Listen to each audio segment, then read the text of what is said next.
Assalamualaikum warahmatullahi wabarakatuh. Saat ini saya akan mempresentasikan sebuah proposal yang telah saya dan teman-teman saya susun beberapa waktu belakangan ini dengan judul meningkatkan adaptabilitas mahasiswa untuk mendukung pertumbuhan ekonomi melalui pendekatan inovatif.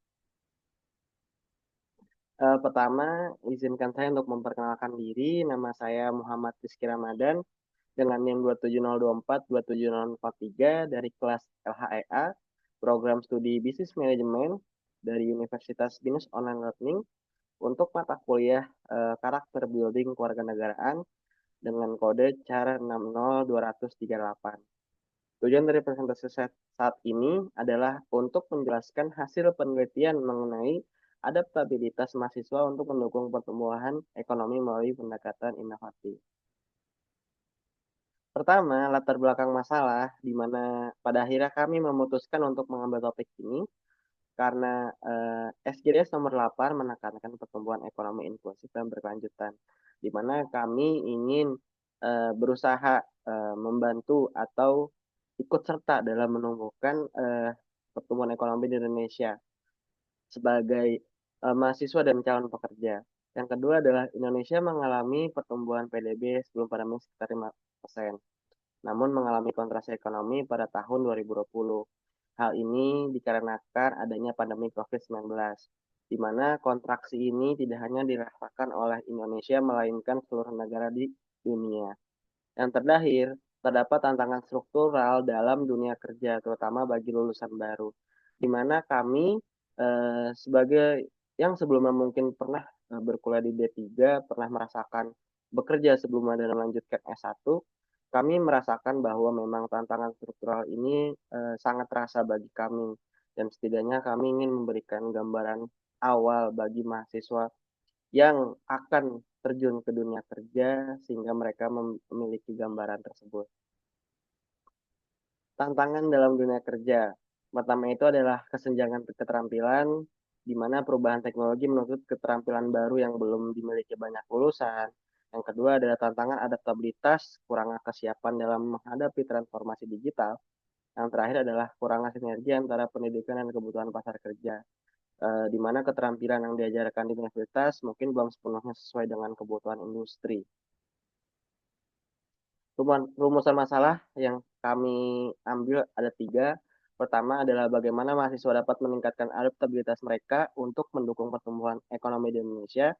Yang kedua, apa peran inovasi dalam menjembatani kesenjangan antara keterampilan mahasiswa dan kebutuhan dunia kerja. Yang ketiga, bagaimana strategi pengembangan adaptabilitas dapat membantu mahasiswa berkontribusi pada tujuan SKDS nomor 8, khususnya dalam pertumbuhan ekonomi. Hasil temuan di lapangan, wawancara yang telah saya lakukan dengan Bapak Robin Hasibolon selaku operator produksi di PT Lotte Manufacturing, bahwasanya mahasiswa baru menghadapi kultur shock saat memasuki dunia kerja. Yang kedua, kemampuan soft skill seperti komunikasi dan manajemen waktu mungkin kurang diajarkan. Yang ketiga, transformasi digital membutuhkan adaptasi teknologi yang lebih baik. Yang keempat, kurangnya mentor dalam dunia kerja bagi lulusan baru.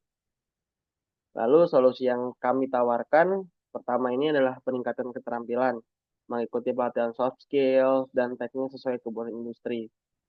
Di mana sudah banyak ya universitas dimanapun ini menyediakan pelatihan bersertifikasi BNSP atau mungkin melakukan seminar dan webinar. Yang kedua ini adalah adaptasi teknologi, meningkatkan literasi digital dan penggunaan perangkat lunak industri. Yang ketiga adalah peningkatan sinergi pendidikan dan industri, seperti mendorong program magang dan sertifikasi kompetensi. Seperti mungkin perusahaan A bekerja sama dengan Universitas A sehingga mahasiswa dapat terbantu dalam melakukan magang dan mendapatkan gambaran awal ketika mereka akan memasuki dunia kerja. Yang terakhir ini adalah mentorship dan bimbingan karir, seperti program bimbingan bagi mahasiswa untuk persiapan dunia kerja. Hal ini dapat diimplementasikan dalam program magang ataupun dalam ketika mahasiswa tersebut baru memasuki dunia kerja. Refleksi pribadi, saya menyadari bahwa adanya kesenjangan nyata antara dunia pendidikan dan kebutuhan industri. Pasti di saat perkuliahan dan di dunia kerja itu pasti ada perbedaan, baik itu signifikan maupun tidak signifikan. Yang kedua adalah pentingnya self awareness atau kesadaran diri kita dalam merancang jalur karir yang sesuai. Di mana ketika kita tidak tahu kita mau kemana, bagaimana dengan orang lain. Yang ketiga adalah adaptabilitas dan fleksibilitas adalah kunci utama keberhasilan dalam dunia kerja. Kita harus dapat cepat untuk beradaptasi, kita harus dapat bisa mengerti kultur atau budaya-budaya di tempat kita bekerja sehingga itu akan membantu kita dalam menjalani pekerjaan kita sehari-hari. Yang keempat adalah kolaborasi dalam tim sangat penting untuk menghadapi tantangan dunia kerja. Di mana ketika kita bekerja jarang sekali kita memang melakukan satu pekerjaan secara individu, melainkan kita harus bisa bekerja sama dalam tim, menurunkan ego kita, dapat menerima kritik dan saran agar hal tersebut dapat membangun kita menjadi lebih baik. Yang terakhir adalah berkomitmen untuk terus belajar dan berkembang agar lebih siap menghadapi perubahan global. Kita harus terus mau belajar, nggak lelah untuk terus belajar. Intinya kita ingin terus belajar menghadapi tantangan yang terus ada, teknologi yang terus berkembang, ilmu-ilmu yang terbarukan, kita harus mau untuk terus belajar. Kesimpulannya adalah adaptabilitas sangat penting bagi mahasiswa untuk menghadapi tantangan dunia kerja. Yang kedua, pendidikan harus lebih menyesuaikan dengan kebutuhan industri. Yang ketiga, mahasiswa harus lebih proaktif dalam mengembangkan keterampilan. Di mana mungkin yang kita sebelumnya pasif, kita harus lebih bisa mengaktifkan diri kita. Artinya ketika mungkin kita pertama kali mencari pekerjaan, kita harus aktif dari pekerjaan. Dan ketika kita bekerja, kita juga harus aktif dalam mengerjakan pekerjaan tersebut. Yang terakhir adalah mari kita terus belajar dan berinovasi agar siap menghadapi dunia kerja. Imam Syafi'i pernah berkata, jika kamu tidak sanggup menahan lelahnya belajar, maka kamu harus sanggup menahan perihnya kebodohan. Belajar itu memang lelah, tapi menurut saya akan lebih lelah ketika kita tidak melelahkan diri untuk belajar di kemudian hari.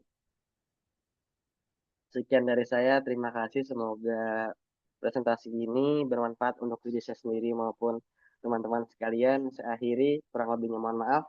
Wassalamualaikum warahmatullahi wabarakatuh.